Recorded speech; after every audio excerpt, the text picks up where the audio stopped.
¿Qué harías si tu propio hijo te arrebatara el hogar que construiste durante más de 4 décadas, todo para instalar a su suegra en tu propia habitación principal? Esta es la repugnante e indignante historia de Pilar, una viuda de 68 años que sufrió la traición más cobarde y calculada que una madre puede experimentar. Durante meses, su hijo Nicolás y su fría nuera Yadira la acorralaron con una manipulación asfixiante, disfrazando su avaricia de preocupación y reduciéndola a una simple persona de cierta edad para justificar el despojo de su patrimonio. La presionaron hasta lograr que firmara las escrituras de su casa, convencidos de que habían pisoteado la voluntad de una anciana ingenua que se quedaría callada mientras metían a la suegra a vivir en su cuarto. Pero subestimaron brutalmente a la persona equivocada. Mientras esos buenos hijos se apoderaban de su vida, ignoraban que Pilar no era ninguna víctima indefensa. Llevaba meses grabando cada una de sus cínicas conversaciones desde la bolsa de su delantal. Lo que empieza como un asqueroso abuso de confianza se transforma en una silenciosa y magistral emboscada legal que terminará con una orden del juez y un humillante desalojo en tan solo 72 horas. Prepárate para que te hierva la sangre ante tanta bajeza y quédate hasta el final para presenciar cómo esta madre le da a su propio hijo una bofetada de realidad y justicia que jamás olvidará. Quédate hasta el final. Lo que descubrirás lo cambia todo. Era el tercer martes de noviembre, cuando tocaron la puerta de la casa que, según los papeles firmados 23 días antes, ya no pertenecía a Pilar. Nicolás abrió sin pensar, con la taza de café todavía tibia entre los dedos, esperando quizás al repartidor del supermercado o al vecino del fondo, que de vez en cuando llegaba a pedir prestada una herramienta o a quejarse del árbol que tiraba hojas hacia su lado de la barda. No esperaba encontrar a un hombre de traje oscuro, con un portafolio de cuero genuino sostenido bajo el brazo, ni a una mujer con chaleco institucional color mostaza que sostenía una carpeta gruesa contra el pecho con la seriedad de quien lleva algo que no se puede ignorar, ni mucho menos a la gente de la policía que permanecía un paso detrás de ellos, con los brazos cruzados y una expresión que no invitaba a conversaciones de pasillo ni a pretextos de ningún tipo. La taza resbaló entre sus dedos. No llegó a caerse, pero estuvo a punto. El café caliente rozó el borde de su pulgar y él no lo sintió. No sintió nada en ese momento, excepto esa clase particular de frío, que no tiene que ver con la temperatura, sino con el reconocimiento, ese instante en que el cuerpo sabe algo que la mente todavía se está negando a admitir. «Nicolás Herrera Vidal», dijo el hombre del traje, y su voz tenía la cadencia tranquila, casi clínica, de alguien que sabe exactamente por qué está ahí y no tiene ningún apuro en que el otro también lo sepa. Él asintió. No pudo hacer otra cosa. La garganta se le había cerrado de una manera que nunca había experimentado. Ni siquiera aquella vez en la preparatoria, cuando el director lo llamó a su oficina por un malentendido que tardó 2 horas en resolverse, ni siquiera el día que Ernesto, su padre, entró al hospital por última vez, y el médico salió con esa cara que los médicos ponen cuando no hay buenas noticias, pero tampoco las malas están del todo confirmadas. Esto era diferente. Esto llegaba desde afuera y desde adentro al mismo tiempo, como si su propio cuerpo hubiera sabido antes que él que este momento vendría, que algo estaba mal desde hacía semanas y que ese algo tenía forma y fecha y estaba parado ahora mismo en el umbral de esta puerta. En algún lugar de la casa, detrás de sus hombros, sonaba la televisión a volumen alto, el cuarto que había sido de sus padres durante 42 años, donde su padre leyó miles de páginas bajo la luz amarilla de la lámpara y su madre cantó en voz baja mientras doblaba la ropa del tendedero, donde 2 personas habían construido juntas una vida que merecía el nombre de vida. Ahora albergaba a Zulema y sus telenovelas que no conocían horario, el volumen siempre alto, como si las paredes necesitaran llenarse con algo que no fuera el silencio de lo que antes las habitaba. Somos del Juzgado Cuarto Familiar y de la Procuraduría de Atención al Adulto Mayor del Estado, dijo la mujer del chaleco mostaza, con una voz más suave pero igualmente firme, del tipo de firmeza que no necesita elevar el tono para ser escuchada porque ya tiene todo el peso de la institución detrás. Mi nombre es licenciada Fabiola Mendoza. Soy trabajadora social adscrita al Programa de Protección contra el Abuso Patrimonial en Adultos Mayores. Él, señaló al hombre del traje con un movimiento breve y preciso, es el licenciado Ulises Paredes, notario público en funciones y representante legal de una de las partes. Traemos una solicitud de medida cautelar provisional relacionada con la propiedad ubicada en esta dirección, registrada a su nombre hace 23 días. Necesitamos hablar con usted. ¿Podemos pasar? Nicolás no pasó por ninguna de las respuestas posibles. No dijo que sí porque no pudo. No dijo que no porque habría sido absurdo. No preguntó de qué se trataba exactamente, aunque en algún rincón de su cabeza, ese rincón donde guardamos las cosas que sabemos pero preferimos no saber, la respuesta ya estaba formada desde hacía tiempo, completa y terrible, esperando nada más ser admitida. Dio un paso hacia atrás. Ellos entraron, y mientras lo hacían, mientras sus zapatos pisaban el mosaico talavera del pasillo que su madre fregaba cada domingo con agua caliente y jabón de barra, pasando el trapeador con esa precisión meticulosa que tenía para las cosas que valían la pena, Nicolás pensó en ella. La vio con la claridad extraña que tienen los recuerdos cuando el presente se vuelve insoportable, cuando uno busca en el pasado algún punto de apoyo, porque el suelo del presente ya no es firme. La vio sentada a la mesa del comedor, con la pluma entre los dedos artríticos de la mano derecha, mirando los papeles que él le había puesto enfrente, sin decir nada más de lo necesario. La vio sin decir nada. La vio firmando. Y la vio levantarse después sin prisa, como si acabara de firmar un simple recibo de luz o una carta de condolencias, caminar hacia la ventana y mirar hacia afuera un momento, hacia el jardín que ella misma había plantado árbol por árbol, flor por flor, durante 4 décadas de domingos trabajados en silencio. No había llorado. Eso era lo que más le pesaba ahora a Nicolás, que no había llorado, que no había dicho nada, que se había ido al jardín a regar como si nada en el mundo hubiera cambiado esa tarde. Y él, que debía haber entendido entonces lo que ese silencio significaba, no lo había entendido. O no había querido.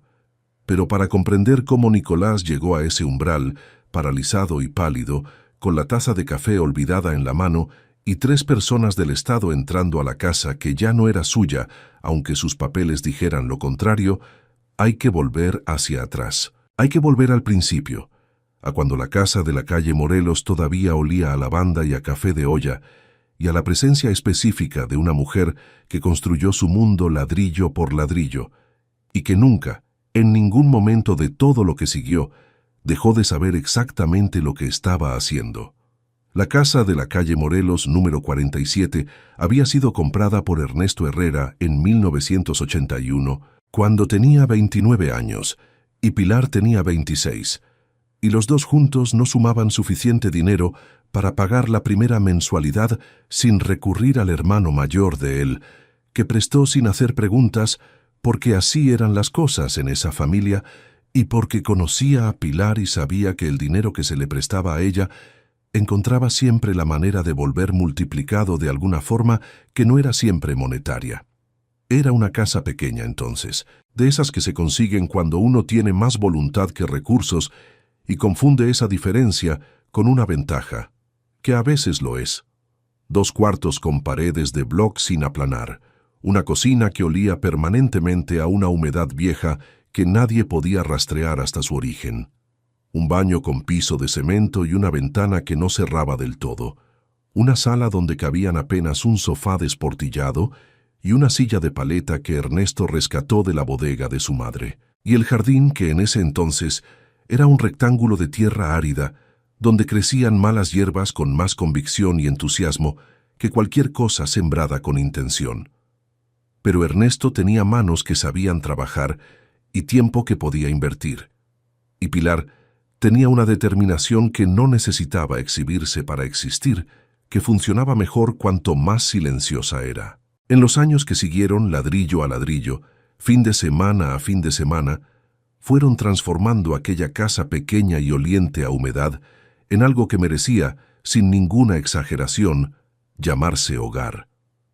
Hola, mi querido amigo. Soy Alejandro, narrador de Historias sin filtro, donde las emociones son reales y cada historia toca el alma. Antes de comenzar, te invito a darle like, comentar, compartir este video con alguien especial y suscribirte al canal para no perderte ninguna historia que podría cambiar tu forma de ver la vida. Quédate hasta el final, porque esta historia te va a sorprender. Gracias por ver este video y gracias de corazón a los miembros del canal que están apareciendo en pantalla. Su apoyo hace todo esto posible. Te deseo un hermoso día y que Dios bendiga a ti y a tu familia. Comencemos. Ernesto construyó el tercer cuarto cuando Pilar estaba embarazada de Nicolás. Con la ayuda de su cuñado y 2 vecinos de la cuadra que no cobraron porque había algo en Ernesto que invitaba a la gente a ayudarlo sin que él nunca terminara de entender por qué. Levantó la barda del jardín cuando el niño empezó a caminar y a escaparse hacia la calle con esa desconsideración alegre que tienen los niños pequeños hacia los peligros que los adultos conocen. Instaló el tinaco nuevo el año que llovió tanto que el techo viejo no aguantó, y cuando el techo quedó arreglado, lo pintó de ese rojo específico que Pilar había señalado en una revista de decoración que encontró en el consultorio del dentista, y que no era exactamente el rojo que vendían en la ferretería, pero que Ernesto mezcló hasta conseguir porque si Pilar lo quería así, así quedaría. Y Pilar, mientras tanto, plantó un limón junto a la barda del fondo durante el primer verano en la casa, porque su madre siempre había dicho que una casa sin limón no estaba terminada. Luego plantó un aguacate que tardó 7 años en dar su primer fruto, y que cuando lo dio, fue tan ceremonial el momento que Ernesto sacó fotografías. Luego, una bugambilia que empezó siendo una mata pequeña en una esquina del jardín, y que fue trepando por la pared de la cocina con la lentitud imparable de las cosas que saben que tienen todo el tiempo del mundo, hasta que 20 años después, cubría toda la pared exterior y parte del techo con esas flores violeta que parecen hechas de papel y que son más resistentes de lo que parecen precisamente por eso. Nicolás creció entre esas paredes.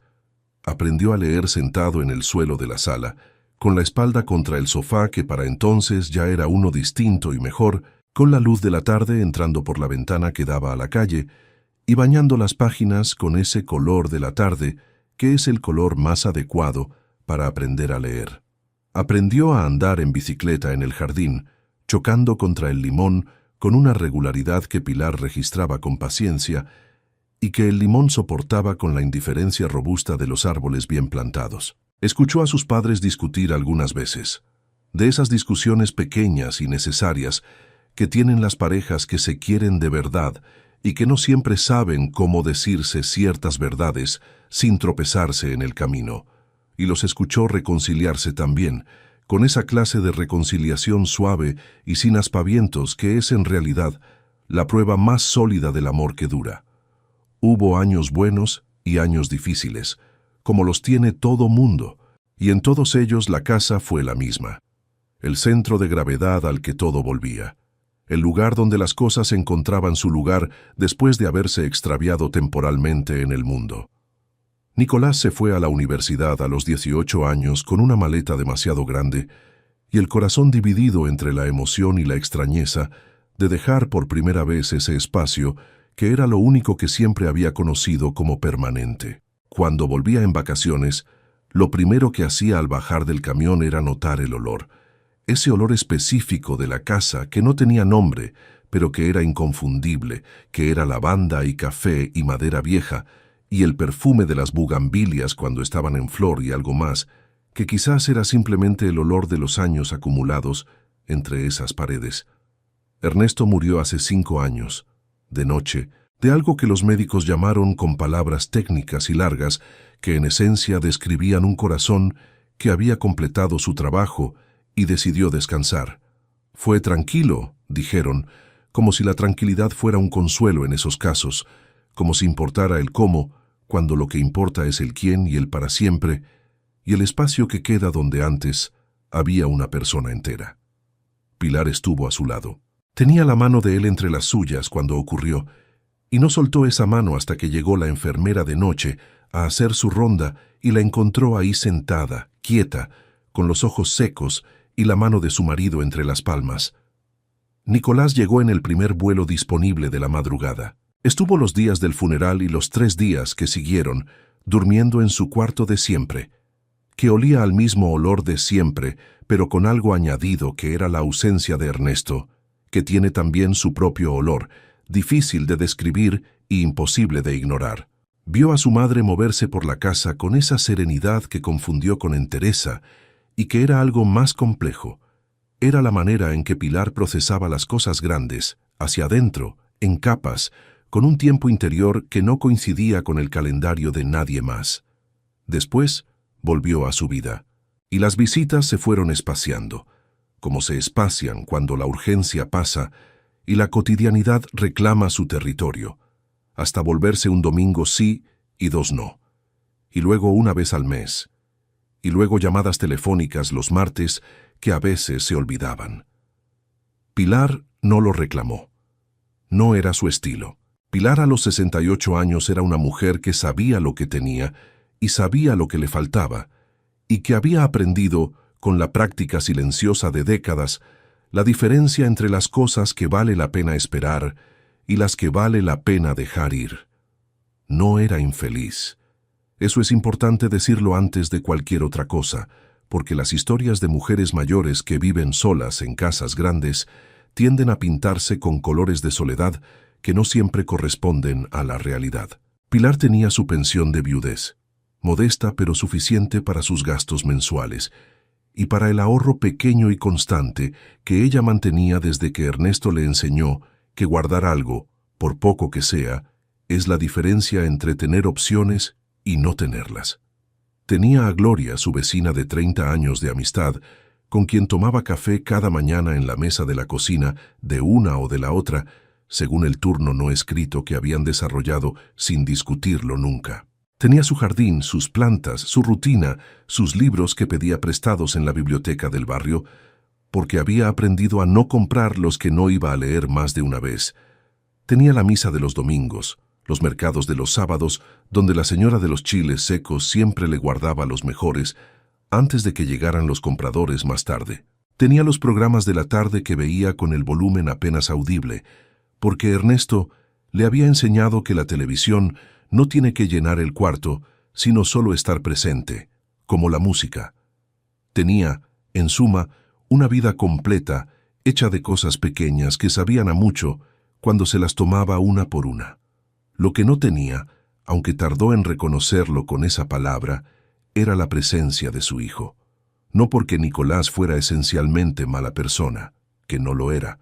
En el fondo de todo, en esa parte de las personas donde viven las intenciones más honestas, antes de que la vida las complique, Nicolás quería a su madre.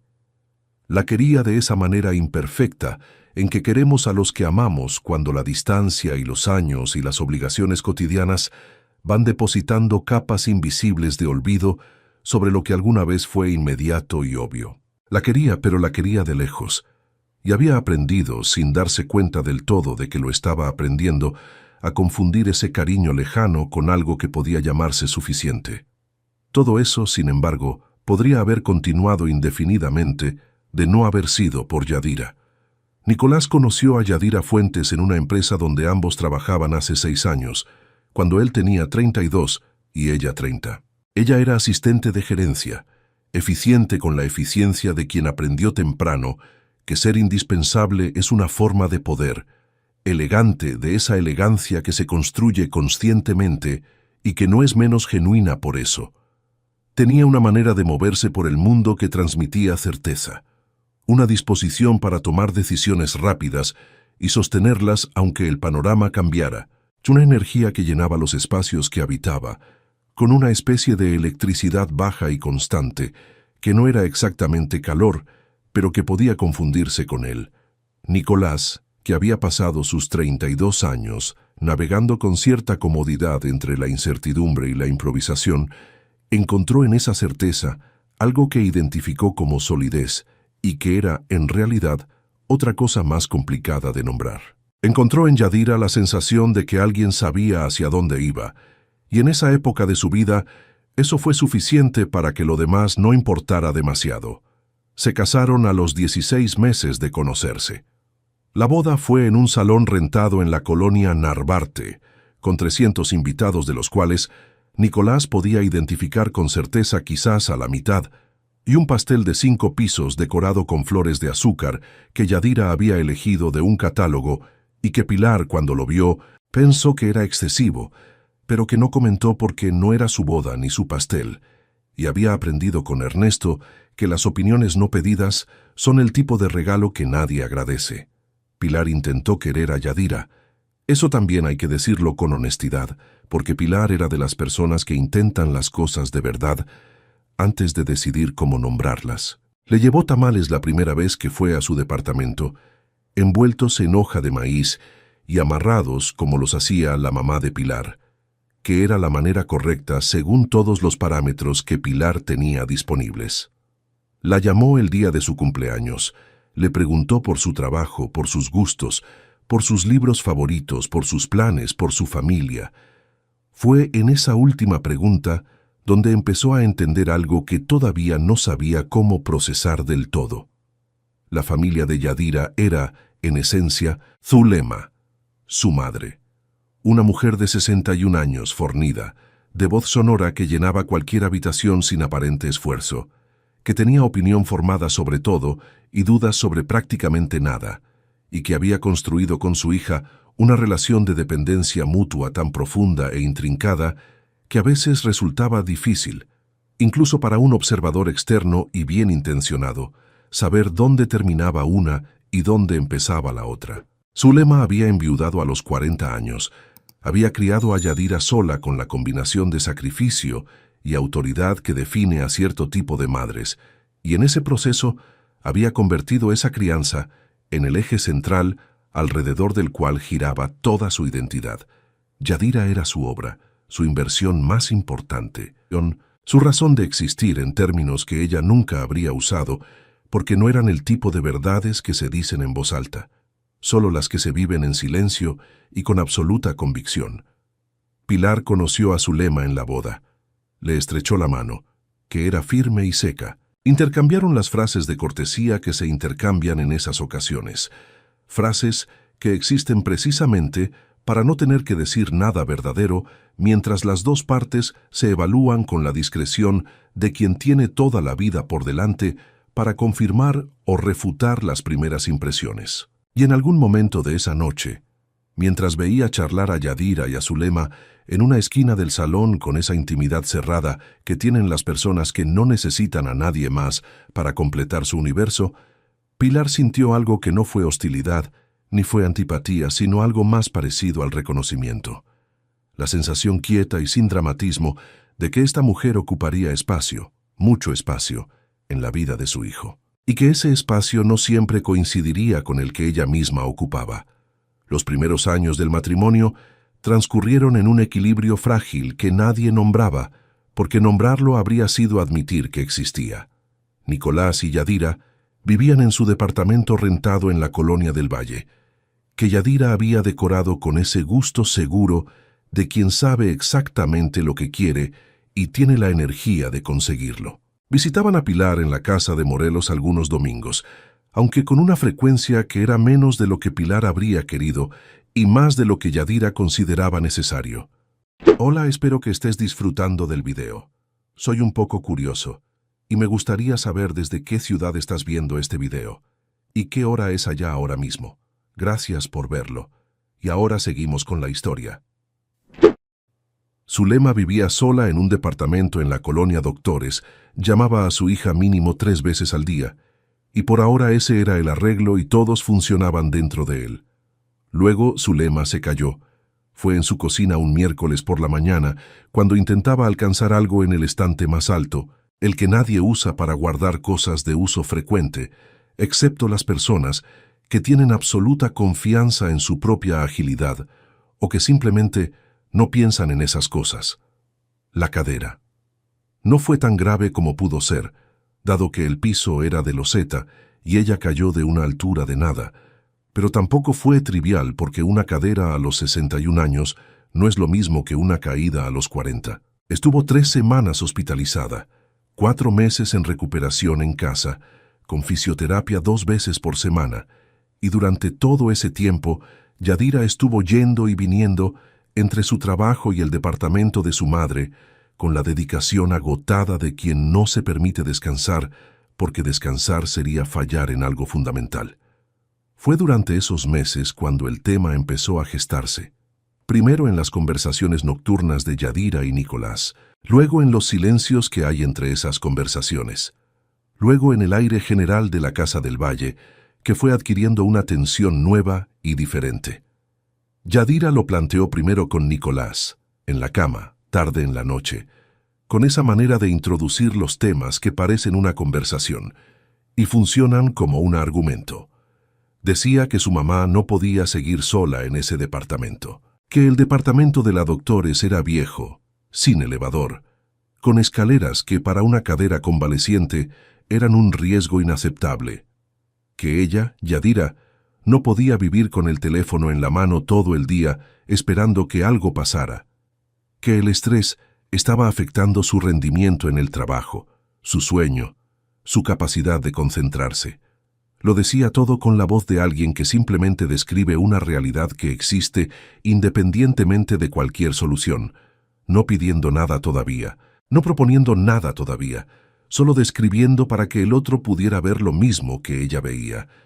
Nicolás la escuchaba de esa manera en que uno escucha a la persona que ama cuando esa persona está sufriendo de verdad, que no siempre es la misma manera en que uno escucha cuando quiere entender del todo lo que se está diciendo, cuando quiere ver a dónde va el camino antes de decidir si seguirlo. «Tu mamá tiene su casa», dijo Yadira una noche de febrero, con el mismo tono de siempre, como si dijera una obviedad, y esas 4 palabras fueron las primeras que pusieron el tema sobre la mesa con su forma verdadera. Es grande para ella sola, y mi mamá la podría cuidar si estuviera ahí. Las dos se harían compañía. Sería bueno para las dos.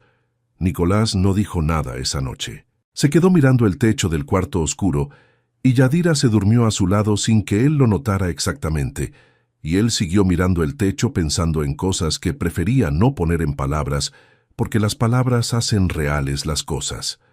Pero la semilla ya estaba plantada. La primera vez que Nicolás le habló a Pilar del tema fue un domingo de marzo, después del almuerzo.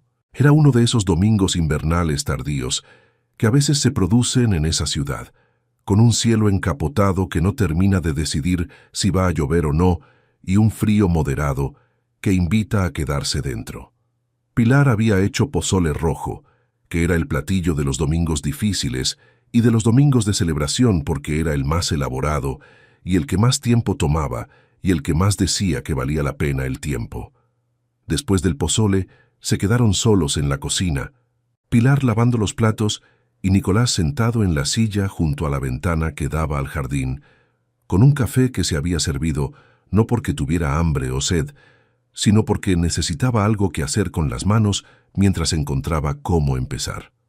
«Mamá», empezó, y Pilar, que estaba enjuagando un plato, se detuvo pero no se dio la vuelta, siguió con las manos en el agua. «¿Has pensado, no sé, en algún momento, en que quizás la casa es demasiado grande para una persona sola?» Pilar terminó de enjuagar el plato. Lo puso en el escurridor con el cuidado de siempre. Se secó las manos con el trapo de cocina que colgaba del asa del horno.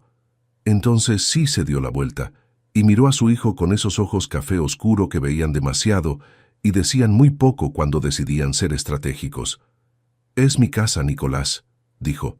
«Solo eso». «Sí, claro, mamá. No estoy diciendo...» Él hizo ese gesto con la mano libre, el gesto vago de quien no sabe cómo terminar la frase que empezó. «Solo digo que la mamá de Yadira está mal de la cadera, ya lo sabes, y no puede seguir sola en ese departamento de la Doctores, y pensamos que... quizás si viniera aquí con usted». «¿Y yo?», preguntó Pilar. «Pues tú podrías quedarte también en tu cuarto.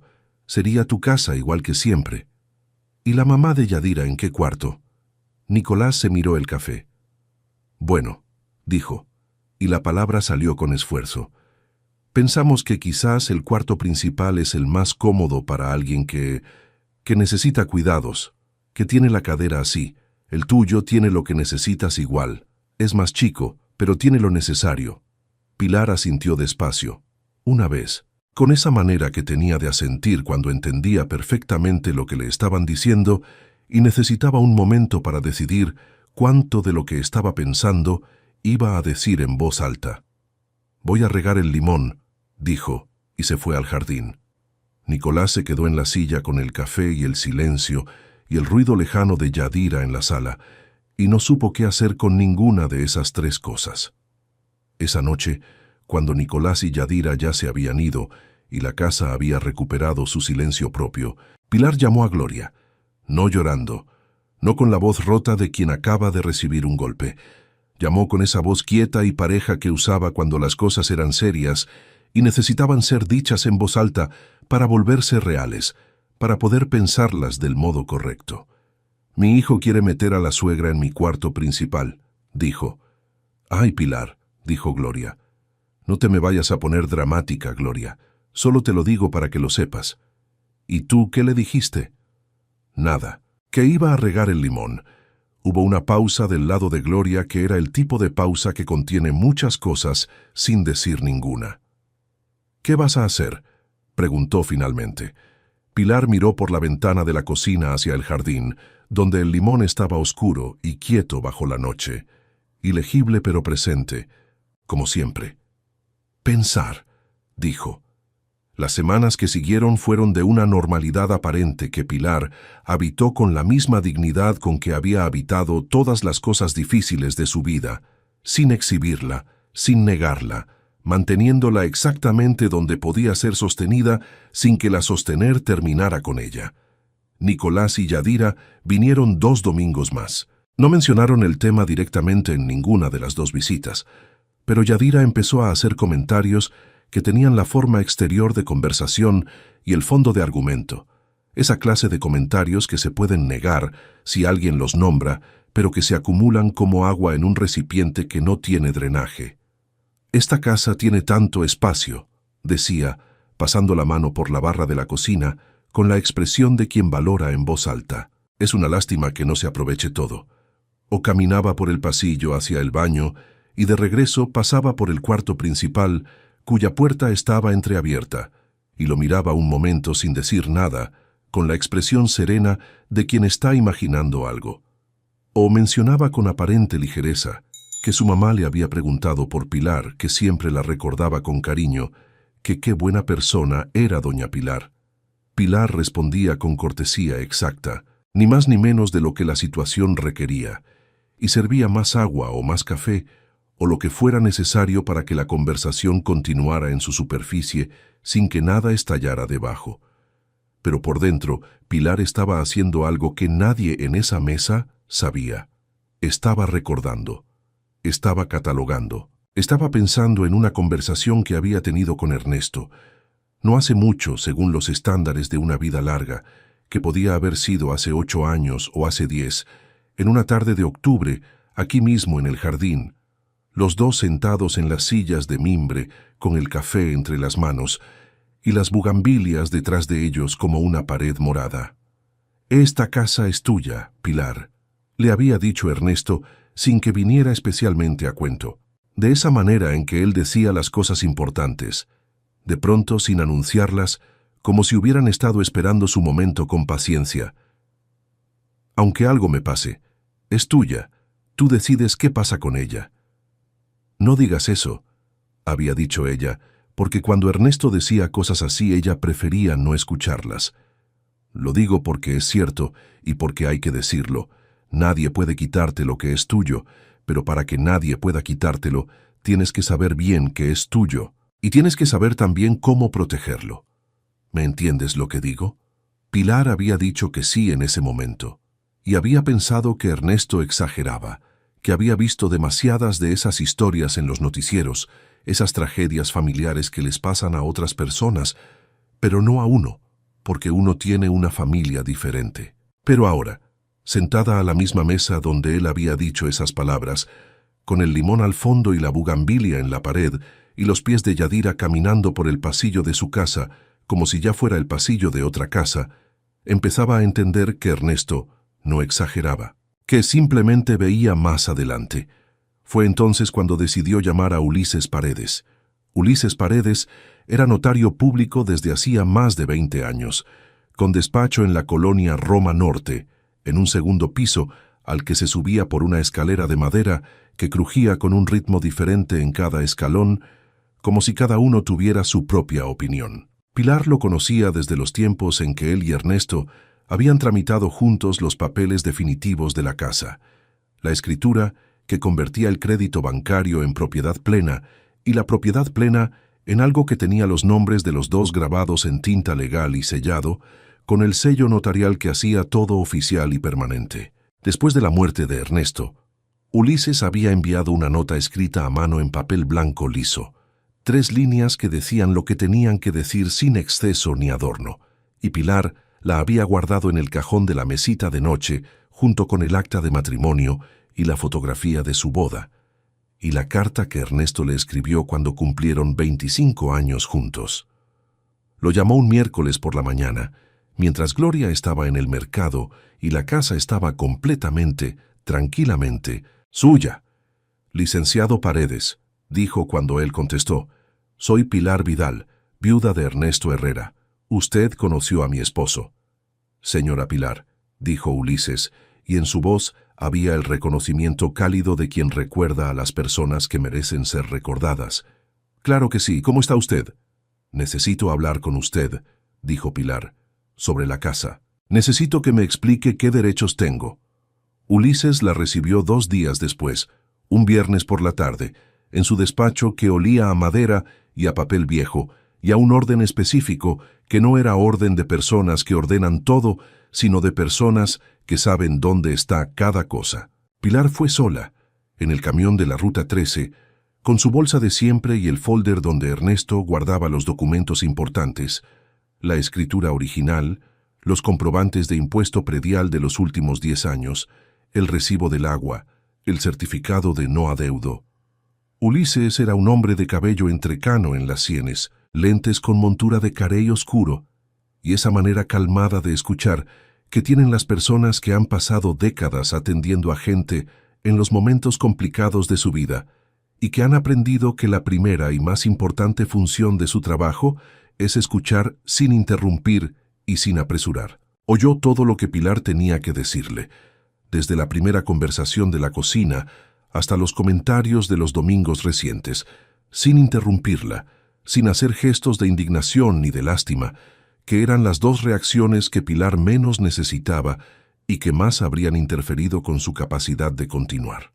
Cuando terminó, Ulises se recostó ligeramente en su silla y entrelazó las manos sobre el escritorio. «Señora Pilar», dijo, «tiene usted opciones. Quiero que sepa eso antes de cualquier otra cosa. Tiene opciones, y ninguna de ellas es rendirse sin más. La primera opción era simple, decir que no. Ejercer su derecho de propiedad con toda la claridad de quien sabe que ese derecho existe y es absoluto. No firmar nada, no ceder nada, decirle a su hijo que la respuesta era no, y sostener esa respuesta cuantas veces fuera necesario. Eso es su derecho», dijo Ulises. «Un derecho que nadie puede quitarle. Pero intuyo que si hubiera querido solo eso, no habría venido a verme». Pilar asintió. «La segunda opción», continuó Ulises, inclinándose levemente hacia adelante, «es más compleja en su ejecución, pero más poderosa en sus consecuencias. Tiene que ver con la manera en que la ley protege a los adultos mayores en situaciones de presión familiar sobre sus bienes», le explicó. Lo hizo con la paciencia de quien sabe que la información legal tiene que decantar antes de ser útil. «Hola, soy yo otra vez. Tu opinión es muy importante para mí, así que, si puedes, déjame un comentario aquí abajo contándome qué te está pareciendo la historia y dale una calificación del 1 al 10. Muchísimas gracias por ver la historia hasta aquí. Continuamos». Le habló del concepto de abuso patrimonial de adultos mayores, que no requería necesariamente la existencia de amenazas explícitas ni de violencia visible para ser reconocido legalmente. Le habló de los vicios de la voluntad, que es el nombre técnico para las firmas que se dan bajo condiciones que no son completamente libres, completamente informadas, completamente independientes. Le habló de la Procuraduría del Adulto Mayor, de los procedimientos disponibles, de los tiempos aproximados. Lo que me está diciendo, dijo Pilar cuando terminó, es que si firmo, esa firma puede deshacerse. En las condiciones adecuadas y con la documentación correcta, dijo Ulises. Sí, puede impugnarse y potencialmente anularse. ¿Y qué documentación necesito? Ulises le explicó eso también. No era complicado de entender, aunque sí de ejecutar. Hacía falta un registro de las conversaciones donde se ejercía la presión, de los argumentos usados para convencerla, de la manera en que se presentaba la situación. Hacía falta que quedara claro que la voluntad de Pilar había sido condicionada de manera sistemática y que no había tenido acceso a asesoría legal independiente al momento de firmar. ¿Tiene usted un teléfono inteligente?, preguntó Ulises. Pilar sacó de su bolsa el teléfono que Nicolás le había regalado el año anterior, que ella usaba principalmente para llamar a Gloria y para ver videos de recetas, y más recientemente, para comunicarse con una señora de Guadalajara que vendía semillas de bugambilia por internet. Sí, dijo. ¿Sabe usarlo para grabar audio? Pilar tardó un momento. Luego asintió con la misma seriedad con que había asentido siempre a las cosas que merecían ser tomadas en serio. Le voy a mostrar cómo hacerlo, dijo Ulises. Y también le voy a dar el número de la licenciada Fabiola Mendoza, que es trabajadora social de la Procuraduría del Adulto Mayor. Ella puede orientarla también sobre el proceso. Hizo una pausa. Señora Pilar, quiero ser honesto con usted. Si usted decide no firmar, es su derecho y es la opción más simple. Si decide firmar sabiendo todo esto, entonces lo que firma no es una derrota, es el inicio de un proceso diferente. ¿Y si yo no quiero que mi hijo tenga problemas legales?, preguntó Pilar. Ulises no respondió de inmediato. Fue una de esas pausas que tienen peso propio. Eso, dijo finalmente, es algo que usted va a tener que resolver a su tiempo. Yo solo le digo que sepa exactamente qué tiene en la mano antes de decidir qué hace con ello. Lo que elija después de eso es completamente suyo. Pilar pagó los honorarios de la consulta, que Ulises cobró a la mitad sin decir por qué, y se fue caminando hacia la parada del camión con el folder bajo el brazo y algo diferente en el pecho, que tardó unos pasos en identificar porque hacía tiempo que no lo sentía con esa nitidez. Era el peso específico de quien sabe lo que tiene, sabe lo que puede hacer con ello, y sabe que el momento de hacerlo es suyo para elegir. Los meses que siguieron fueron, por fuera, de una normalidad que nadie que mirara desde afuera habría sabido distinguir de cualquier otra cosa.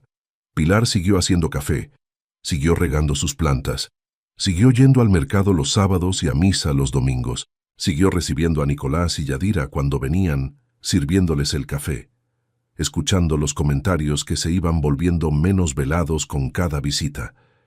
Pero por dentro, Pilar había aprendido a activar la aplicación de grabación. Aprendió primero a hacerlo sin que se notara. El teléfono sobre la mesa, cara abajo, o dentro de la bolsa, o en el bolsillo del delantal. Aprendió a sostener la conversación con la misma naturalidad de siempre, mientras la aplicación registraba todo lo que se decía. No eran gritos. Nada de esto llegó a ser de gritos, que quizás habría sido más fácil de documentar. Era peor en cierto sentido. Era suave, era razonable. Estaba siempre envuelto en el lenguaje del cuidado y de la preocupación, de la que puede resultar genuina para quien la expresa, aunque sus consecuencias sean las mismas que la del interés más desnudo. Yadira era especialmente hábil en eso, en dar a las presiones la forma de la consideración. «Es que nos preocupa usted sola aquí, doña Pilar. ¿Qué pasa si se cae? ¿Quién va a estar aquí para ayudarla? No se trata de sacarla de su casa, para nada. Usted sigue siendo la dueña de todo esto. Es solo que con los papeles en orden, si algo le pasara a usted, todo quedaría resuelto más rápido. Mi mamá también es mayor, también necesita cuidados. Sería bueno para las dos tenerse. La compañía hace mucho bien a las personas de cierta edad. Esta última frase, personas de cierta edad, Yadira la usó varias veces de maneras ligeramente diferentes, siempre con el mismo tono de alguien que menciona un hecho de biología sin intención de ofender, y cada vez Pilar anotaba mentalmente que había quedado registrada. Nicolás era diferente en sus presiones. Las suyas eran menos articuladas, más incómodas consigo mismas, más parecidas a un hombre que sabe en el fondo que algo no está bien, pero que ha decidido no saberse eso con demasiada claridad. Sus argumentos venían de la preocupación genuina, mezclada con algo más que no se nombraba, y eso los hacía en cierto modo más difíciles de escuchar, aunque fueran menos calculados que los de Yadira.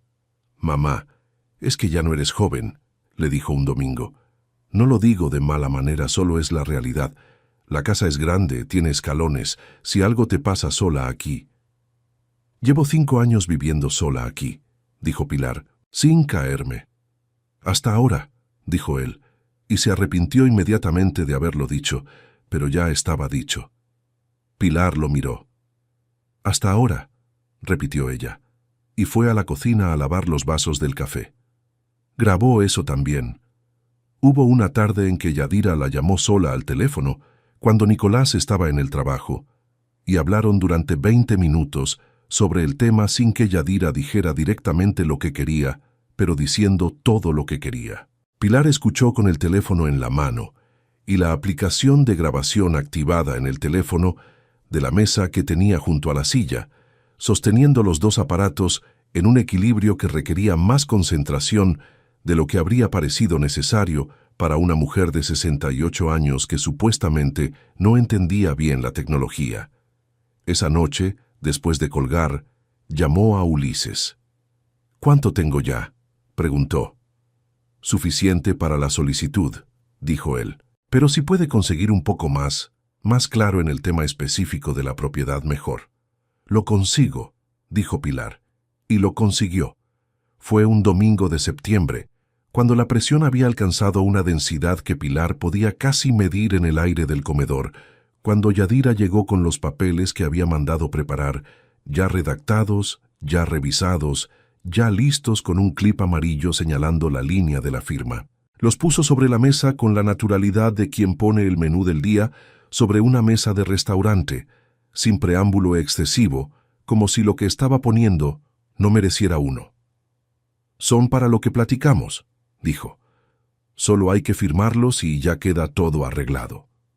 Pilar los tomó, los leyó completos y despacio, con la misma meticulosidad que había aplicado siempre a los documentos escritos, que venía de años de aprender que la letra chica existe precisamente para no ser leída, y que el único modo de protegerse de ella es leerla. El asistente del notario que Yadira había contratado, un joven delgado que no sabía nada de la historia de esa casa, esperaba con una expresión de neutralidad profesional. «¿Puedo hacerle una pregunta?», le dijo Pilar al joven. «Claro, señora. Si firmo esto hoy, ¿qué pasa con mi derecho a seguir viviendo aquí?». El joven la miró. Miró los papeles. Miró a Yadira, que desde la barra de la cocina no dijo nada, pero tampoco apartó los ojos. «El documento no especifica condiciones de residencia», dijo el joven con la cuidadosa vaguedad de quien no quiere comprometerse con nada. «Es una transferencia de titularidad». «Es solo una formalidad, doña Pilar», dijo Yadira desde la cocina. «Usted sigue aquí como siempre». Pilar asintió despacio. Tomó la pluma. Firmó en la línea señalada por el clip amarillo, con su letra clara y pareja de siempre, la misma letra de toda la vida. Cuando terminó, puso la pluma sobre la mesa y se levantó. «Voy a regar», dijo, y fue al jardín. Nadie vio que antes de salir al jardín pasó un segundo en el pasillo, de espaldas a todos, y apagó la grabación del teléfono en la bolsa de su delantal. Nadie le preguntó cuándo pensaba irse. Eso también forma parte de la historia, ese silencio en torno a la logística de su desplazamiento, como si el hecho de no nombrarlo aliviara a alguien de algo. Zulema llegó 2 días después de la firma con 5 cajas de cartón y un armario desplegable que 3 personas tardaron 2 horas en armar porque las instrucciones venían incompletas. Pilar no estaba cuando llegó Zulema. Había salido al mercado con Gloria. Cuando volvió, Encontró las cajas apiladas en el pasillo del cuarto principal, al que la puerta estaba abierta y desde donde salía el sonido de la televisión que Zulema ya había encendido y puesto a un volumen que llenaba toda la planta baja. Se saludaron en el pasillo con la cortesía exacta que la situación requería. Zulema dijo que estaba muy a gusto, que la casa era preciosa, que iban a estar muy bien las dos juntas. Pilar dijo que buenas tardes y fue a su cuarto. Esa noche, sola en su cuarto, que ahora era el cuarto más chico, Pilar llamó a Ulises. «Ya firmé», dijo. «¿Tiene todo guardado?» «Todo lo que pude. 3 meses de domingos, 2 llamadas, una tarde completa». «Perfecto», dijo Ulises. «¿Cuándo puede venir a la notaría para empezar con los papeles de la solicitud?» «La semana que entra, el martes». «¿Tiene dónde quedarse mientras se resuelve el procedimiento?» «Con Gloria. Ya hablé con ella». «¿Gloria sabe todo?» «Gloria sabe todo desde el principio». «Bien». «Señora Pilar...» Ulises hizo una pausa breve. «¿Está bien?» Pilar miró las paredes de su cuarto, las fotografías que había colgado en este cuarto más chico, las mismas que antes habían estado en el cuarto principal, la de su boda, donde Ernesto tenía 28 años y los dos reían hacia algo que quedó fuera del encuadre. La de Nicolás recién nacido, con cara de perplejidad absoluta, ante un mundo que nadie le había pedido permiso para traerlo. La de los 3 juntos, en una playa del Pacífico, hace quizás 25 años, con el mar detrás y el sol exactamente encima y ninguna complicación todavía. «Estoy bien», dijo. «Necesito que todo salga». «Va a salir», dijo Ulises. «Confíe». Pilar colgó. Se quedó sentada en el borde de la cama un momento, mirando la foto de la playa. Luego sacó de debajo del colchón, de un sobre manila que había puesto ahí semanas antes, un USB pequeño donde había guardado copia de todas las grabaciones. Lo revisó. Lo puso en la bolsa de mano que había preparado con lo esencial. Ropa para varios días, sus medicamentos, el folder de documentos, el rosario que fue de su madre, la fotografía de Ernesto de la mesita de noche. A la mañana siguiente, un martes temprano, cuando Zulema todavía dormía y la casa estaba en el silencio anterior al día, Pilar hizo su café de siempre.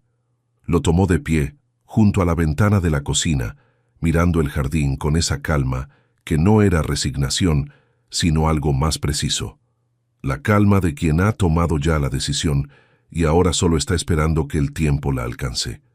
Lavó la taza, limpió la barra de la cocina, tomó su bolsa, salió a la calle Morelos número 47, cerró la puerta con su llave y caminó hacia la casa de Gloria con el frío de la mañana de noviembre y la determinación tranquila de alguien que sabe exactamente lo que está haciendo, que lo ha sabido desde mucho antes de que alguien pensara que ella no lo sabría. Gloria la esperaba con la puerta abierta, el café recién colado y pan dulce de la panadería de la esquina, 2 conchas y un cuernito, que eran el tipo de provisiones que corresponden a las situaciones que requieren pan dulce. «Siéntate», le dijo. «No tienes que explicar nada que yo no sepa». Pilar se sentó a la mesa de la cocina de Gloria, que olía a café y a una vida organizada de otra manera, pero igualmente válida. Y por primera vez en meses sintió que podía dejar caer los hombros hasta donde estaban cayendo, hasta donde les correspondía estar, sin tener que sostenerlos en la posición que requería la situación de la otra casa. «Gracias», dijo. «Para eso somos comadres desde hace 30 años», dijo Gloria.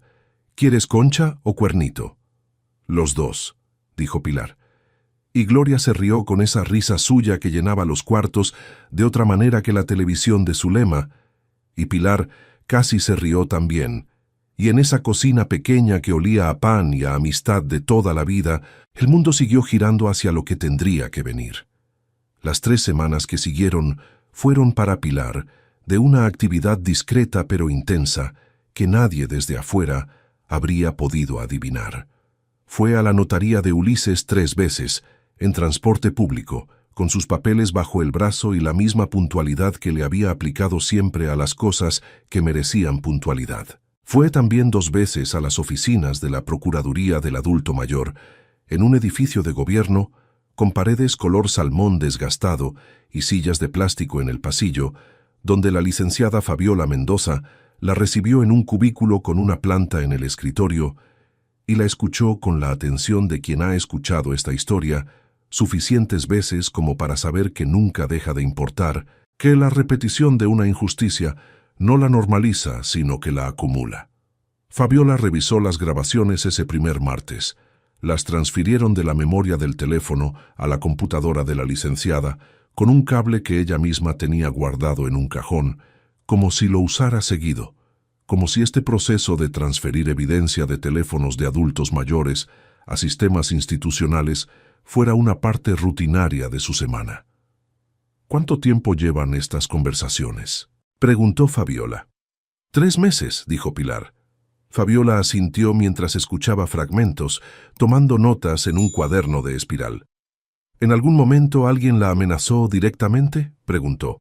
¿Le dijeron que si no firmaba algo le pasaría? No en esos términos, dijo Pilar. ¿La dejaron alguna vez sin dinero, sin medicamentos, sin acceso a algo que necesitara? No, eso no. Fabiola asintió de nuevo. Pilar esperó.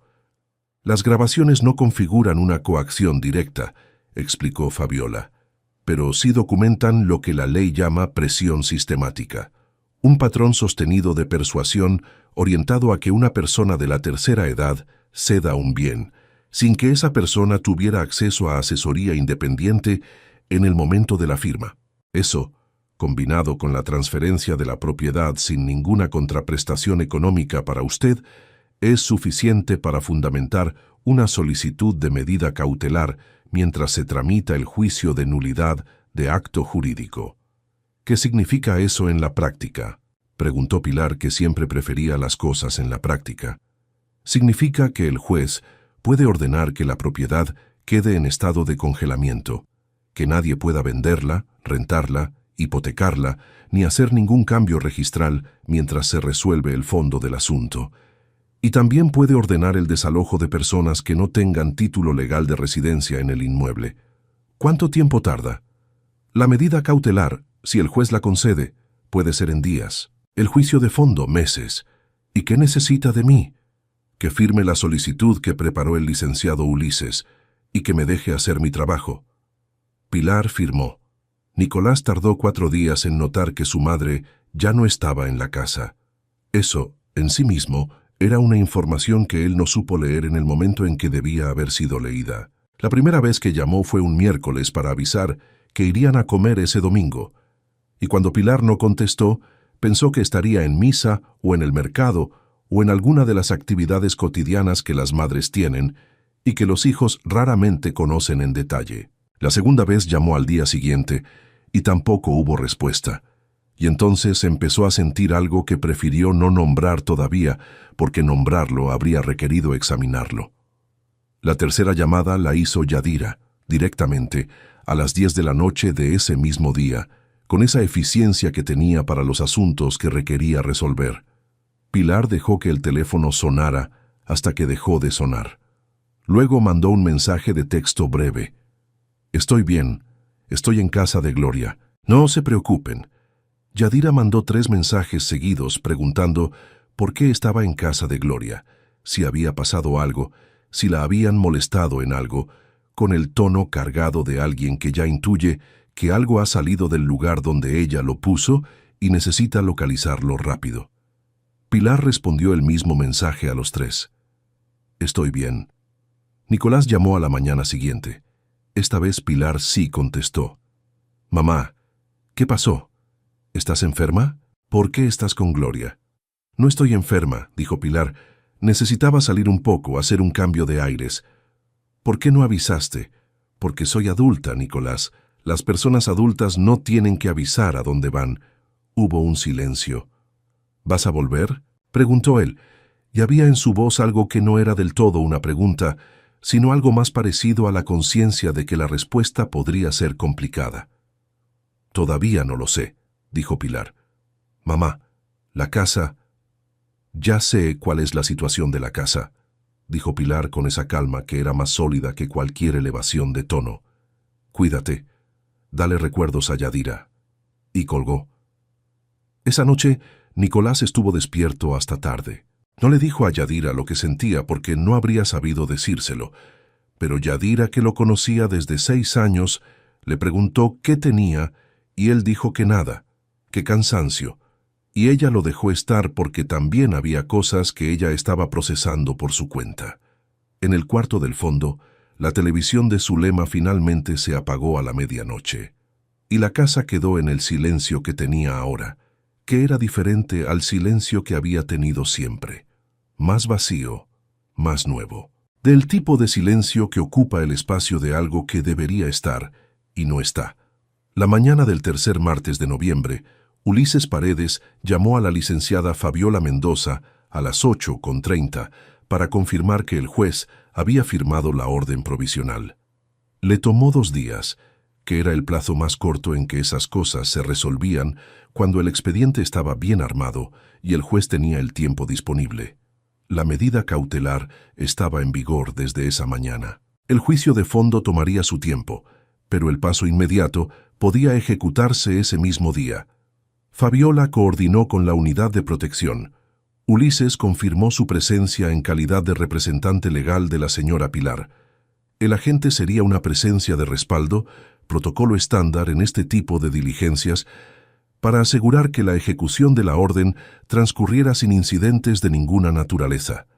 Fueron a la calle Morelos, número 47, a las 10 de la mañana, cuando la luz de noviembre estaba todavía baja y el jardín de la casa, visto desde la calle, tenía esa quietud específica de los jardines que extrañan a quien los planta. Tocaron la puerta. Nicolás abrió. Ya sabemos lo que encontró al abrir: la taza, el frío, el trío de personas paradas en el umbral, la televisión de Zulema sonando desde el fondo, el suelo que se sentía moverse aunque estaba perfectamente quieto. ¿Podemos pasar?, preguntó Fabiola. Dio un paso hacia atrás. Ellos entraron. Se sentaron en el comedor, en la mesa donde Pilar había servido café y pozole y tamales durante 42 años, donde Ernesto había leído los periódicos del domingo, y donde Nicolás había hecho la tarea de la primaria con la lengua asomando levemente entre los dientes de la concentración. Fabiola abrió su carpeta sobre esa mesa. Ulises puso su portafolio en la silla de al lado. «¿Qué es esto?», preguntó Nicolás, y su voz era la voz de quien ya sabe la respuesta y la está aplazando porque admitirla cambia todo. Su madre presentó una demanda civil de nulidad de acto jurídico, dijo Fabiola. La transferencia de propiedad realizada el pasado 16 de octubre fue impugnada con fundamento en el artículo 422 del Código Civil, que establece la figura de los vicios de la voluntad en actos jurídicos celebrados bajo presión sistemática o sin acceso a asesoría independiente, especialmente en el caso de adultos mayores. Nicolás la miraba sin parpadear, con la taza de café todavía en la mano, aunque el café se había enfriado del todo. «Mi madre firmó», dijo. «Firmó ella misma. Nadie la obligó». «Su madre firmó», confirmó Ulises, y fue la primera vez que Nicolás lo miró con verdadero reconocimiento, conectando ese apellido con la notaría de la colonia Roma y con el hombre que había ayudado a su padre a tramitar los papeles de esta misma casa. Firmó, pero el contexto en que firmó, documentado a lo largo de varios meses, puede ser sujeto a revisión legal. Y el juez, revisando el expediente, consideró que había mérito para la medida cautelar. Fabiola sacó de la carpeta una hoja con membrete del juzgado y sello oficial. «Esta es la resolución provisional», dijo. «Mientras se tramita y resuelve el juicio de fondo, la propiedad queda en estado de congelamiento legal. Nadie puede venderla, rentarla, modificarla, ni realizar ningún acto registral sobre ella. Y cualquier persona cuya residencia en el inmueble no estuviera establecida antes de la transferencia debe desalojarlo en un plazo de 72 horas contadas desde este momento». El silencio que siguió tenía textura. Era posible casi tocarlo. 72 horas, repitió Nicolás. 72 horas, confirmó Fabiola. Desde el cuarto del fondo, La televisión de Zulema seguía sonando con la indiferencia perfecta de los aparatos electrónicos. Nicolás miró hacia el pasillo, luego volvió a mirar a los dos que tenía enfrente. Y algo en su cara, algo que había estado sostenido con la tensión acumulada de semanas o quizás de años, de esa tensión que viene de saber algo que uno prefiere no saberse, empezó a ceder con la lentitud irreversible de las cosas que finalmente ceden. ¿Mi mamá está bien?, preguntó.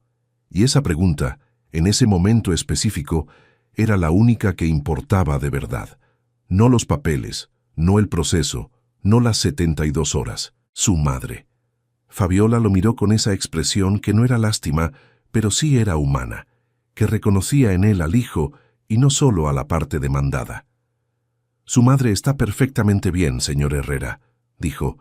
«Está en casa de su vecina, esperando que el proceso se resuelva». Nicolás asintió. Puso la taza de café sobre la mesa con cuidado, como si fuera frágil, aunque ya no importara si lo era. Se llevó ambas manos a la cara, no de manera dramática, sino de esa manera quieta y contenida con que uno se cubre los ojos cuando necesita un segundo de oscuridad antes de seguir mirando lo que es. «¿Puedo llamarla?», preguntó desde detrás de las manos. «Puede llamarla cuando quiera», dijo Fabiola. «Eso depende de ella». Yadira llegó al mediodía con bolsas del supermercado y el ritmo de quien todavía no sabe que el mundo dentro de esa casa ha cambiado en las últimas 2 horas. Entró a la cocina, puso las bolsas y tardó exactamente 2 segundos en leer el aire del comedor, donde Nicolás seguía sentado con la taza fría y la mirada en el mosaico del piso. «¿Qué pasó?», preguntó. Él le explicó. Lo hizo despacio, sin inflexiones, con esa manera de explicar las cosas que se tiene cuando uno todavía no las ha terminado de procesar, pero alguien necesita saber. Yadira escuchó de pie, con las bolsas del mercado olvidadas sobre la barra, y mientras escuchaba su cara fue haciendo ese recorrido que va del desconcierto a la indignación, y de ahí a algo más calculado, más parecido a la estrategia. «Eso no tiene validez», dijo cuando él terminó. «Tu mamá firmó libre y voluntariamente. Hay un testigo, hay un notario. Hay grabaciones, Yadira». Yadira se detuvo. «¿Qué grabaciones?» «De nuestras conversaciones. De los domingos. De cuando hablabas con ella sola. No sé exactamente cuánto, pero el abogado de mi mamá las tiene, y la procuraduría las tiene». El silencio que siguió fue diferente al anterior. Tenía bordes más vivos, más visibles. Yadira miró a Nicolás, miró las bolsas del mercado, miró hacia el pasillo. «Hay que decirle a tu mamá», dijo Nicolás, y usó «tu mamá» con una precisión que antes no habría tenido, «que tiene 72 horas». Yadira no respondió. Caminó hacia el pasillo, hacia el cuarto del fondo. Nicolás la oyó hablar con Zulema detrás de la puerta cerrada, en voz baja al principio, luego con ese tono urgente y comprimido de las conversaciones que no pueden subir el volumen, pero necesitan decir mucho en poco tiempo. Nicolás no fue a escuchar.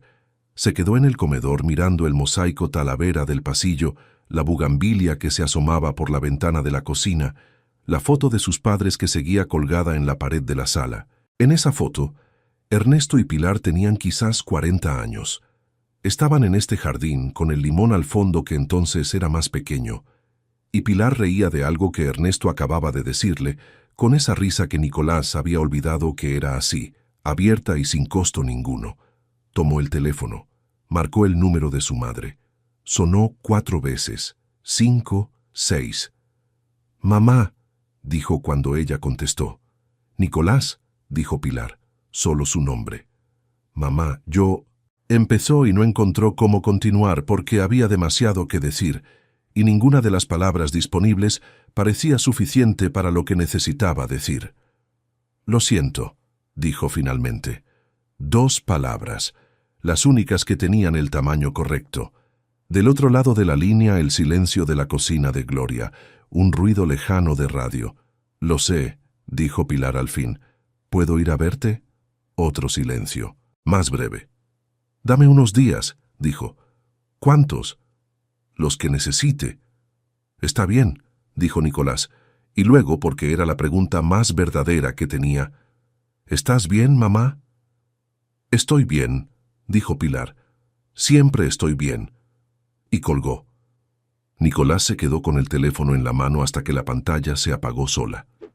Desde el cuarto del fondo, la voz de Yadira seguía hablando en ese tono comprimido e inaudible, y la casa de la calle Morelos, número 47, que había contenido 42 años de una vida construida a propósito, estaba esperando, en silencio, lo que venía.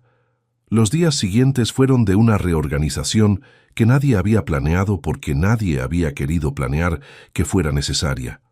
Zulema se fue antes de que vencieran las 72 horas, no sin que Yadira pasara 2 noches al teléfono explorando alternativas que resultaron no ser alternativas. La empresa de mudanzas fue eficiente.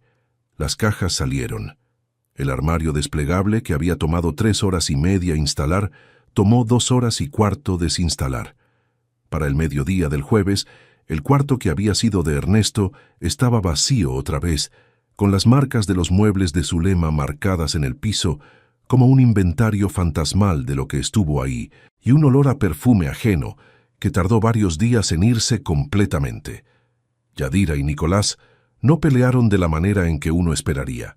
Lo que ocurrió entre ellos fue algo más lento y más honesto, que fue quizás más doloroso, porque la honestidad en los matrimonios que han funcionado en parte, con base en ciertas ficciones, puede ser devastadora cuando llega en serio. Hablaron durante varias noches, en la sala del departamento del Valle, con el televisor apagado y las palabras siendo las únicas cosas que llenaban el espacio.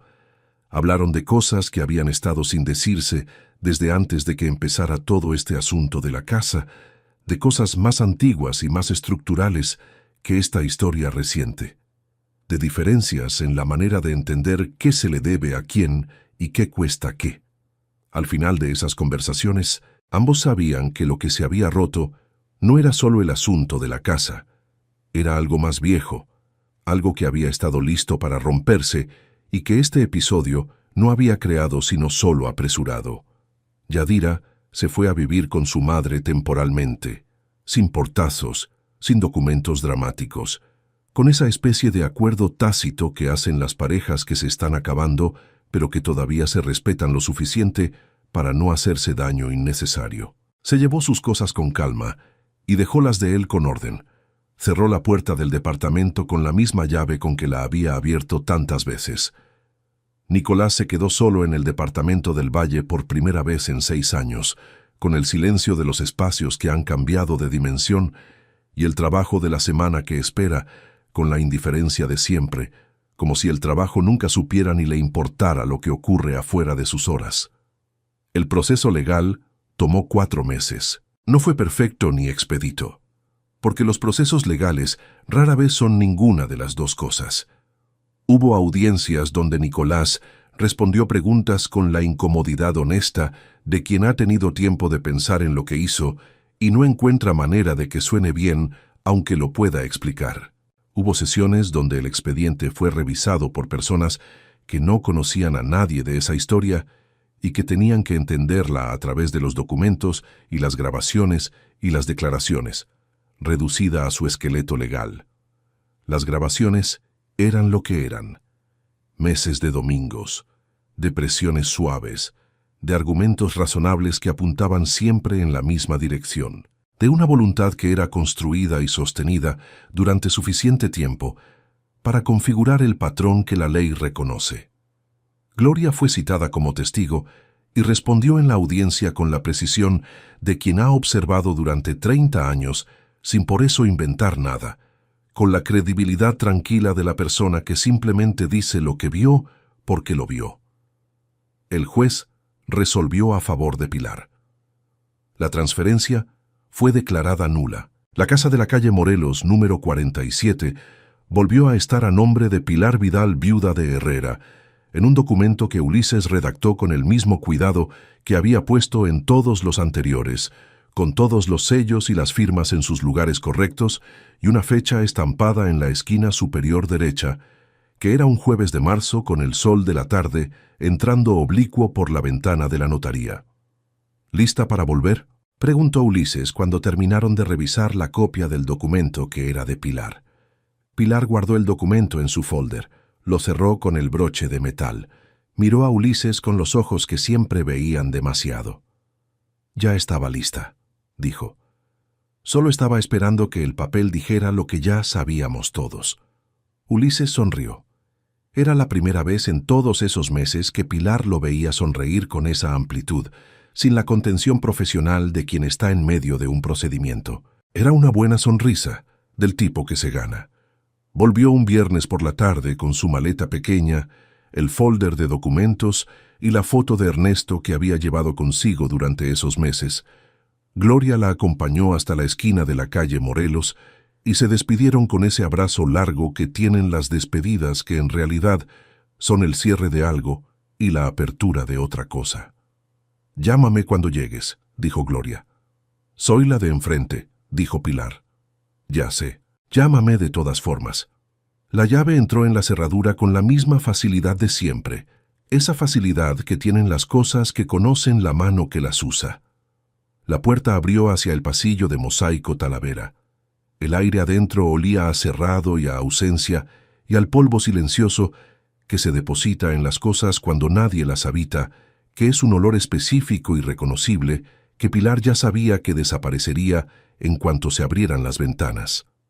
Entró. Dejó la maleta en el pasillo. Caminó a la cocina. Encendió la luz. Abrió la ventana que daba al jardín. El limón necesitaba poda. La bugambilia había perdido algunas flores por el frío de los meses anteriores, aunque ya asomaban brotes nuevos en los extremos de las ramas más jóvenes. Esos brotes de un verde vivo que prometen, con la inocencia absoluta de los brotes, que habrá flores de nuevo. El aguacate estaba igual que siempre, grande y quieto con esa permanencia de árbol viejo que ha visto cosas y no dice nada al respecto. Pilar fue a buscar el cubo de agua. Nicolás llegó al día siguiente, un sábado de mañana, avisando primero por teléfono para preguntar si podía pasar, y Pilar dijo que sí, que viniera. Llegó sin Yadira, sin pretextos, con un ramo de flores que había comprado en el mercado del barrio.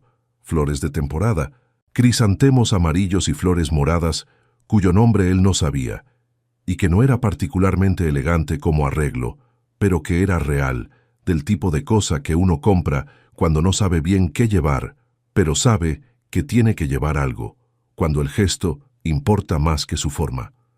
Pilar abrió la puerta. Lo miró.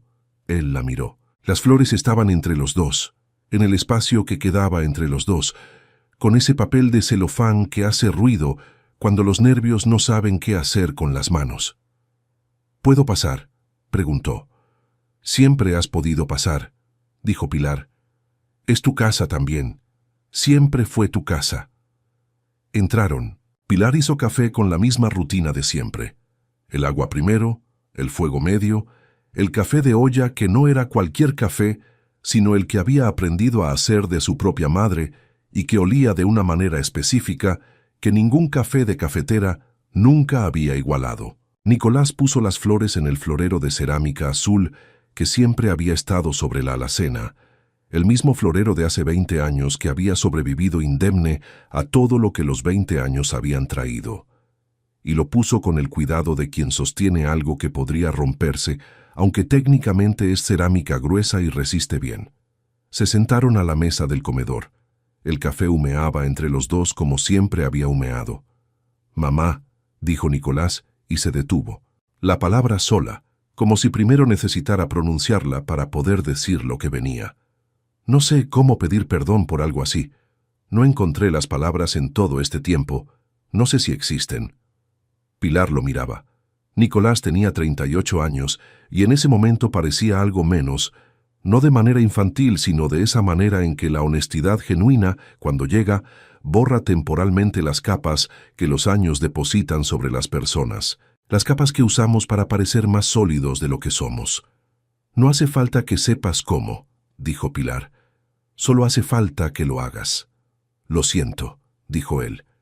Y esta vez no eran las dos palabras del teléfono, dichas en la urgencia del momento en que el mundo se estaba derrumbando. Estas eran palabras que habían madurado 4 meses en un departamento del Valle con silencio de cuartos demasiado grandes, que tenían el peso específico de las cosas que uno llega a entender cuando ya no puede evitar entenderlas. Lo siento, mamá. Lo que te hice estuvo mal. Estuve mal. Me dejé convencer de algo que en el fondo sabía que no estaba bien, y elegí no saber, que es quizás lo peor que uno puede elegir. Pilar escuchó hasta el final. No lo interrumpió. Cuando él terminó, tomó su taza de café, bebió un sorbo, la puso sobre la mesa con esa calma que no era frialdad, sino algo más parecido al espacio que necesitan ciertas verdades para aterrizar correctamente. Tu papá me decía, dijo, que los errores que uno comete por amor no son los peores. Los peores son los que uno comete por miedo. Y yo creo que tú actuaste por las dos cosas juntas. Querías a tu esposa y le tenías miedo de alguna manera, miedo de decepcionar, de no ser suficiente, de quedar mal, y las dos cosas juntas son una combinación difícil para cualquiera. Eso no lo justifica, dijo Nicolás. No, dijo Pilar, pero sí lo explica. Y las explicaciones no son disculpas, pero sirven para entender. Y entender es el principio de no volver a hacer la misma cosa. El jardín afuera estaba quieto bajo el sol de la mañana. Algún pájaro que ninguno de los dos identificó cantó algo breve desde el limón y se fue sin decir a dónde. ¿Me vas a perdonar?, preguntó Nicolás. Pilar lo miró con esos ojos que veían demasiado y que ahora no estaban escondiéndolo. Ya te perdoné, dijo. Desde antes de que todo esto empezara, desde el primer domingo que viniste con tus argumentos de la casa y la suegra, ya te perdoné porque eres mi hijo, y eso no cambia con ningún papel y con ningún proceso legal. Pero el perdón, y aquí hizo una pausa muy pequeña del tamaño exacto de lo que iba a decir, no significa que no pasó. Significa que vamos a tener que reconstruir algo que se rompió. Y eso toma tiempo y toma trabajo, y toma que los dos estemos dispuestos a ponerlo. Estoy dispuesto, dijo Nicolás. Ya lo sé. Si no lo estuvieras, no habrías venido. Terminaron el café. Ninguno de los dos sintió la necesidad de llenar el silencio que vino después, que era uno de esos silencios que no pesan, porque tienen exactamente el tamaño de lo que ambos saben, sin necesidad de decirlo. Después Pilar preguntó si quería ayudarla a podar el limón, y Nicolás dijo que sí. El limón necesitaba más trabajo del que parecía a primera vista, que es la condición habitual de las cosas que han estado sin atención durante un tiempo. Estuvieron casi 2 horas en el jardín, Pilar con los guantes de trabajo que habían sido de Ernesto y que ella seguía usando porque eran buenos guantes, y los buenos guantes no se desechan, Nicolás con un par de guantes que encontró en el cajón de la cocina y que le quedaban chicos pero que cumplían su función. Nicolás fue recordando cosas que había olvidado que sabía. Cómo cortar en diagonal para que la madera no se pudra en el corte. Cómo respetar las ramas que todavía tenían fruto, aunque estuvieran en el lugar menos conveniente. Cómo el limón da más cuando se le poda con respeto que cuando se le poda con prisa. Su padre le había enseñado esas cosas, en este jardín, con estas tijeras. ¿Sabes qué es lo que más me duele?, dijo Nicolás en un momento, trabajando una rama que ya había cumplido su ciclo. ¿Qué?, dijo Pilar, que estaba recogiendo las ramas cortadas del suelo. Que en ningún momento de todo eso te pregunté cómo estabas tú, en meses de hablar del tema, de los papeles, de los argumentos. Nunca te pregunté cómo te sentías con todo eso. Pilar consideró esto mientras recogía. Al final me lo preguntaste, dijo. Cuando llamaste después de que llegaron. Eso fue porque ya era demasiado tarde para que importara. El momento en que uno pregunta, dijo Pilar, siempre es mejor que el momento en que no pregunta, aunque llegue tarde. Nicolás cortó otra rama. Luego se quedó quieto mirando el árbol, el patrón de sus ramas después de la poda, la manera en que la luz ahora llegaba a partes que antes estaban oscurecidas. ¿Papá lo habría permitido?, preguntó. Era una pregunta real, sin trampa, del tipo que uno hace cuando genuinamente no sabe la respuesta y la necesita. Pilar sopesó la pregunta con el cuidado que merecía. Tu papá tenía sus defectos, dijo, como cualquiera, pero tenía también una cosa que no le alcanza a todo el mundo. Sabía cuándo detenerse, Sabía leer cuando algo iba en la dirección equivocada, aunque nadie lo dijera en voz alta, y se detenía antes de llegar al borde. Yo no me detuve. No, dijo Pilar, pero ahora sabes cuándo debiste haberlo hecho, y eso es más que nada. Siguieron podando hasta que el limón quedó limpio y ordenado, con esa forma que tienen los árboles cuando alguien los cuida con intención y no solo con urgencia. Recogieron las ramas, barrieron el jardín, juntaron todo en el costal del jardín que Pilar ya tenía listo. Y cuando terminaron, Pilar hizo agua fresca de limón con los que habían caído al podar, porque el limón no se desperdicia nunca, y además estaban en temporada. Se sentaron en las sillas del jardín, con los vasos de agua fresca, mientras el sol de esa tarde de marzo iba bajando hacia el poniente, con esa luz larga y oblicua que hace que los árboles proyecten sombras que parecen más largas que ellos mismos, y que el tiempo dentro del jardín transcurra a una velocidad diferente a la del mundo de afuera. «¿Cómo te fue en el trabajo esta semana?», preguntó Pilar, y Nicolás le contó de la semana y de un proyecto que estaba saliendo bien y de un compañero que lo había hecho reír con algo sin importancia. Le contó cómo se le contaba a alguien que quiere escuchar, no para resolver ni para opinar ni para guiar, solo para estar al tanto de la vida del otro. Y Pilar escuchó de la misma manera. Era la primera conversación normal que tenían desde hacía mucho tiempo, quizás desde hacía años, desde antes de que el peso de lo que se estaba gestando empezara a depositarse sobre los domingos y a quitarles su textura. La reconstrucción entre Pilar y Nicolás no fue lineal. Nada que valga la pena reconstruir lo es. Hubo visitas que fueron bien desde el principio hasta el final, y visitas que tuvieron el peso de lo que todavía no estaba del todo resuelto. Hubo momentos donde Pilar encontraba la mirada de su hijo y veía en ella algo que reconocía como vergüenza, en proceso de convertirse en algo más útil, esa clase de conciencia que cuando deja de ser solo dolor, se vuelve guía. Nicolás y Yadira se divorciaron 4 meses después de que Pilar volviera a su casa. Fue el tipo de divorcio que ocurre cuando dos personas que se quisieron de cierta manera en cierto momento reconocen que esa manera ya no es suficiente para el trecho que queda, que los caminos que cada uno necesita caminar de ahí en adelante no coinciden con suficiente naturalidad. Firmaron los papeles con un abogado neutral que facilitó el proceso sin dramatizarlo.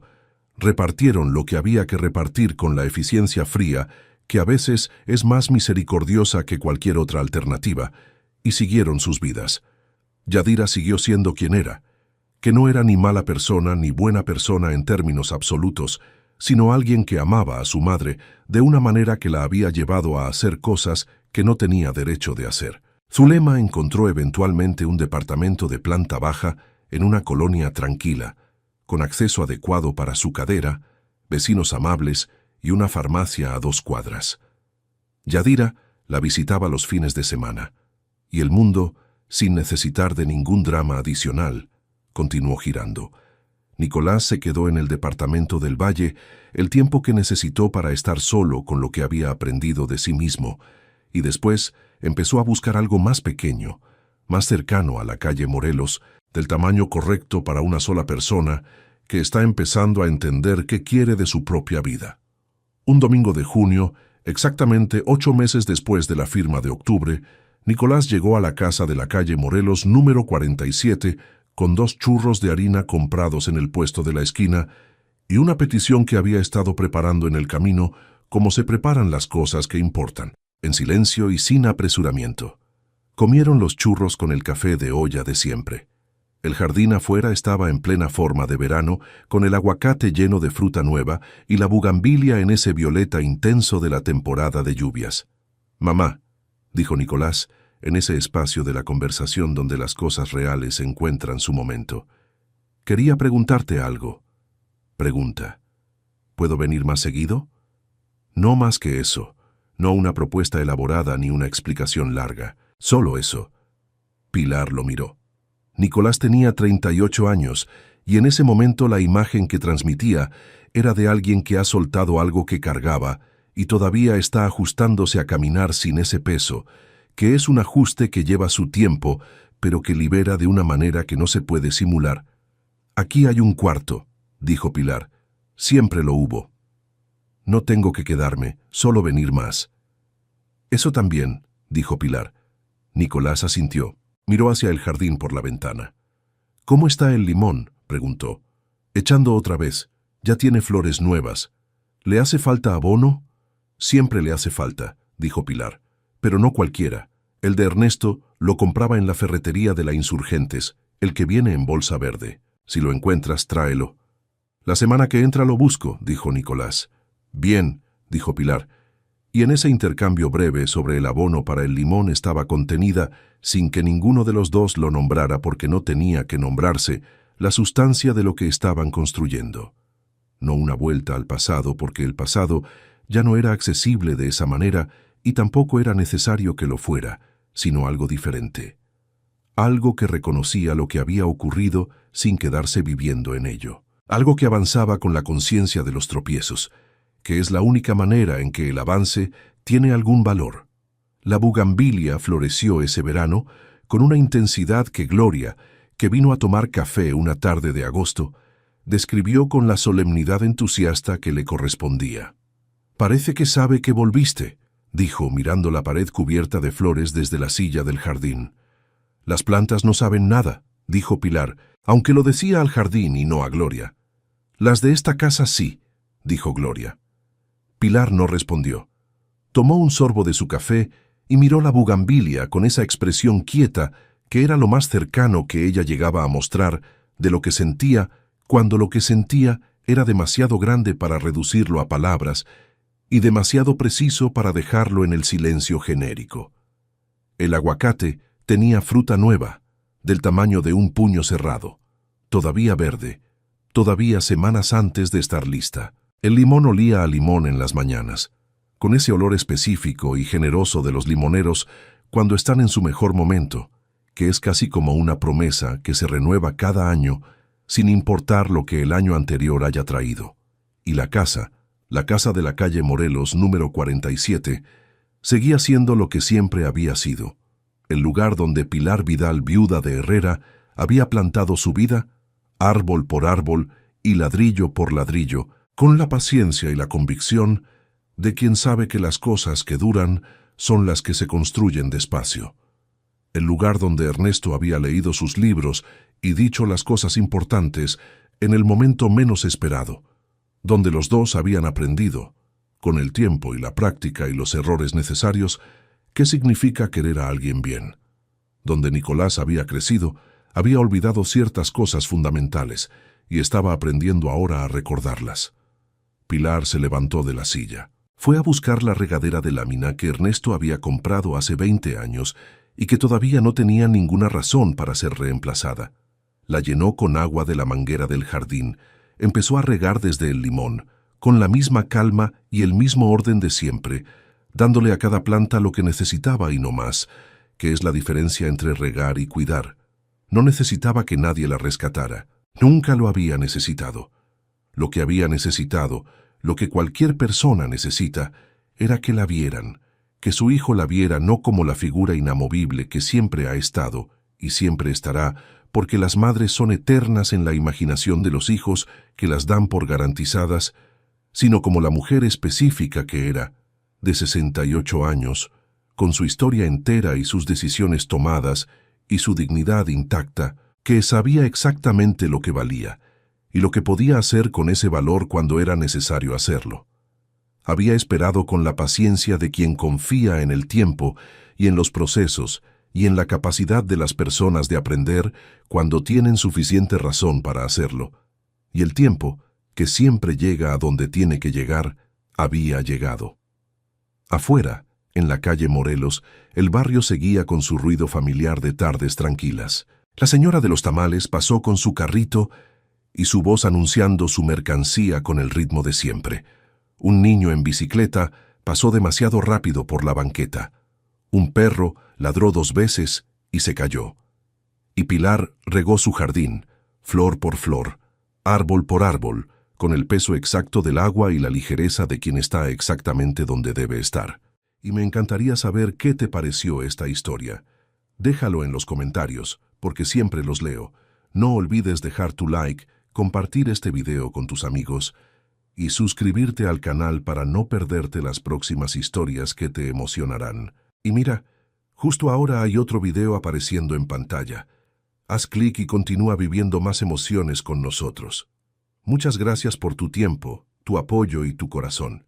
Que Dios te bendiga a ti y a tu familia.